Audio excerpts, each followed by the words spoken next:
on, guys? It's Honda Apocalypse. Today we're going to talk about favorite motorcycles and why, and if you were able to get whatever you want, what would you get? Me personally, I've always been a fan of the R1s. That's obviously why I have one. I've owned Gixxers, I've owned Hondas. I mean, I've owned and or ridden a little bit of everything. And personally, so far my favorite is this bike.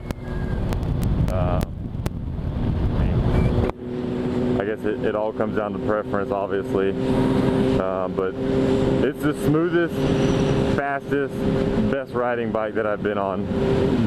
The Gixxer was surprisingly up there in my favorites as well.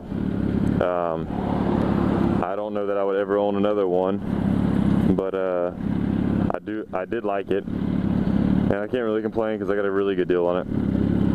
The Honda, I liked it, but there were things about it that I didn't really care for. One of them being the riding position.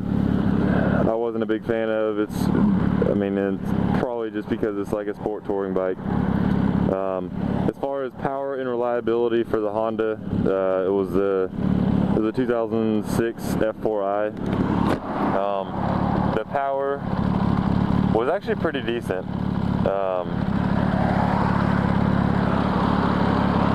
My bike smells weird. That's weird. It's actually pretty decent.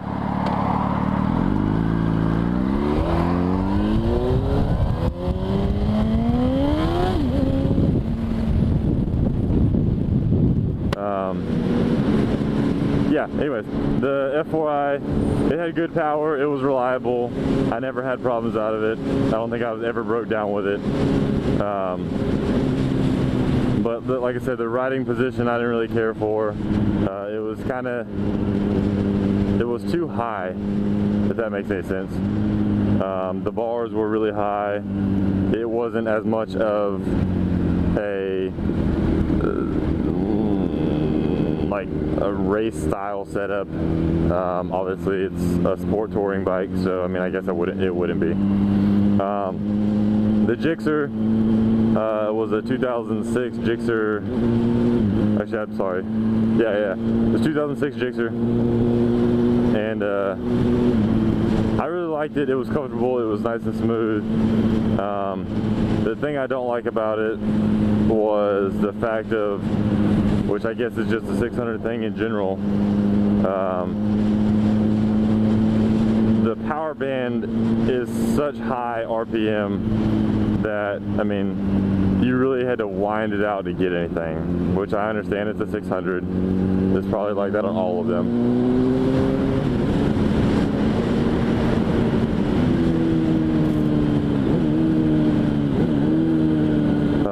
Just a 600 thing. Wow. But overall, it handled great. It was a very fun bike. I mean, you could just kind of throw it around however you wanted to.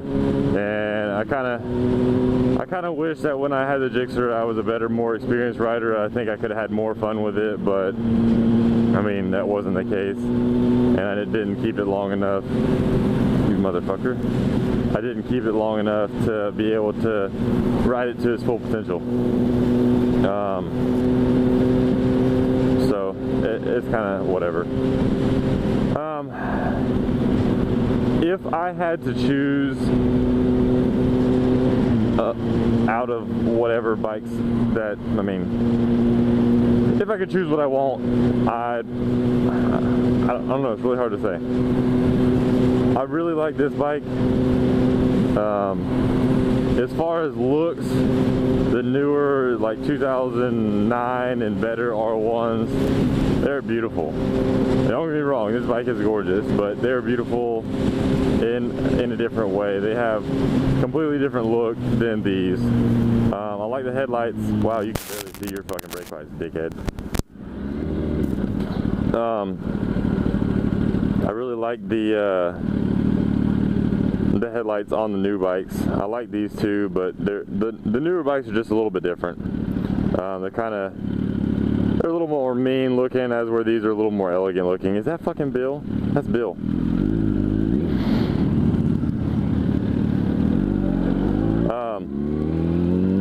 But yeah, these are a little more elegant, whereas the other ones are a little more mean looking.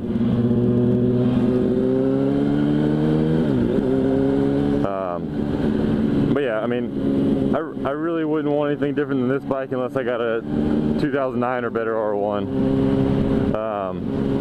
And just for the simple fact of, I mean, they're beautiful. They're good bikes. They're overall awesome. I love the cross-plane motors. They sound freaking wicked. Now on the other hand, the reason why I wouldn't want to get rid of a bike like this is because 2004 to 2006, and I think 2007, something like that, the R1s were at the highest horsepower they were ever at.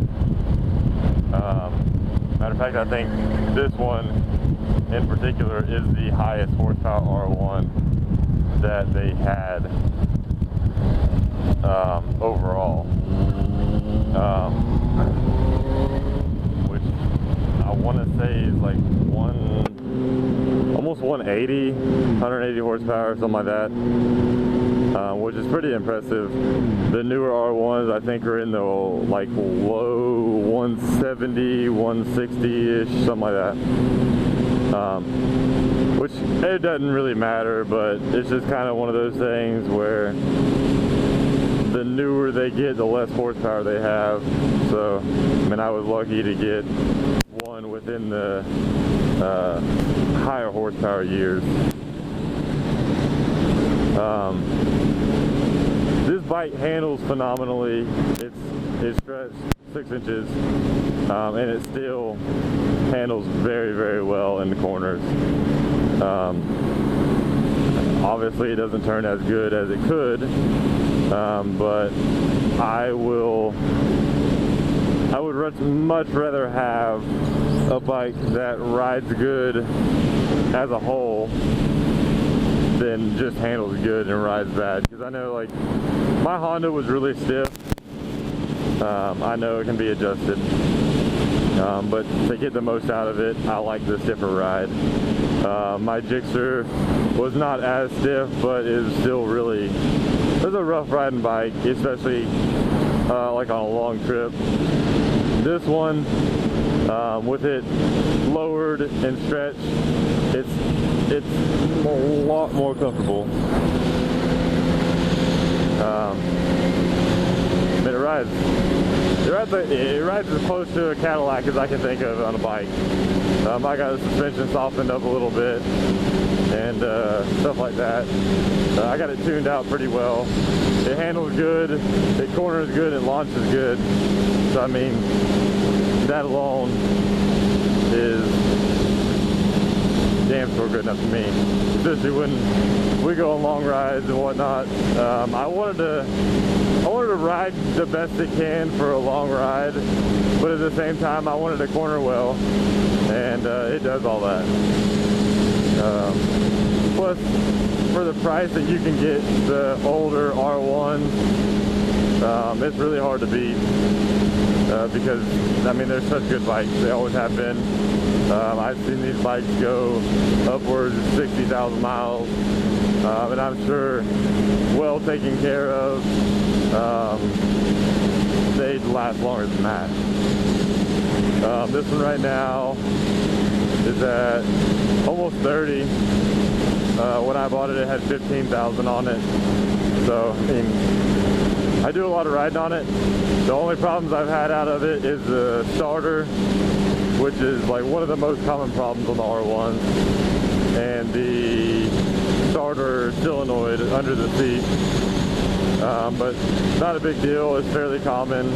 I mean, so, and they sell the rebuild kits for the starters for like $175. So You can go that route, or you can buy a new one, a new starter. They're like $500, which is ridiculous, but hey. So yeah, I mean, I really like this bike. It's well worth the money.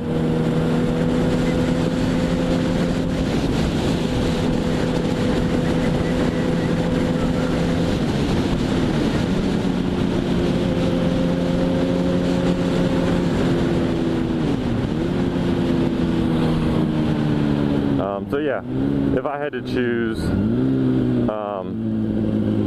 if I had to choose all over again, I would definitely pick this bike again. Absolutely, 100%. It rides phenomenal, and like I said, it's the best bike I've ever owned. It's so far up against everything that I've been up against with it, I haven't lost yet. And the only thing done to it is the sprocket. What was it? 1 down, 2 up. The exhaust, smog block off plates, and I think that's it. And I mean, it doesn't even have a tune on it yet, and it's still as powerful as it can be. So yeah, I mean, with barely any work that